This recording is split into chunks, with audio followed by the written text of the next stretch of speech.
भगवान भन्ने शब्द सुन्दा तपाईँ के कस्तो कल्पना गर्नुहुन्छ? निराकार वा साकार? अनि धेरै भुजा र शिर भएको, हातमा अनेक अस्त्र शस्त्रहरू धारण गरेको। आउनुहोस् जानौँ वेद अनुसार भगवानको वर्णन। ऋग्वेद मण्डल नम्बर 9 सूक्त 96 मन्त्र 18 मा उल्लेख छ, भगवान पृथ्वी लोकमा आउँदा विलक्षण नवजात शिशुको रूपमा प्रकट हुनुहुन्छ। प्रसिद्ध कविको उपाधि धारण गरी हजारौं वाणीहरू रच्नुहुन्छ, जुन भगवत प्रेमी प्रवृत्ति भएका मानिसहरूका लागि स्वर्गतुल्य आनन्ददायक हुन्छन्। ऋषि रूपमा प्रकट हुनुभएका पूर्ण ब्रह्म वा भगवानलाई सद्ग्रन्थहरूमा अमर पुरुष वा सत्य पुरुषको संज्ञा दिइएको छ।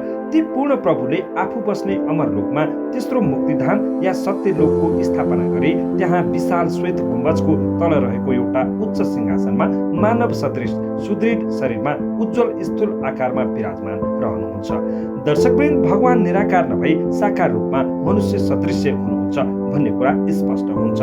अर्को कुरा, पूर्ण परमात्मा देवी देवताहरू जस्तो अस्त्र शस्त्रले सुसज्जित पनि हुनुहुन्न। उहाँ पृथ्वीमा हरेक युगमा सन्त रूपमा प्रकट हुनुहुन्छ र आफ्नो सत्य ज्ञानको प्रचार गर्नुहुन्छ। धरतीमा प्रकट कबीरदेवको विशेष लीला जान्नका लागि आगामी सर्ट्स हेर्दै गर्नुहोला। साथै परमात्माको पूर्ण जानकारीका लागि अवश्य पढ्नुहोस् पुस्तक ज्ञान गंगा। पुस्तक निशुल्क प्राप्त गर्न सम्पर्क गर्नुहोस् 98 511 89 383।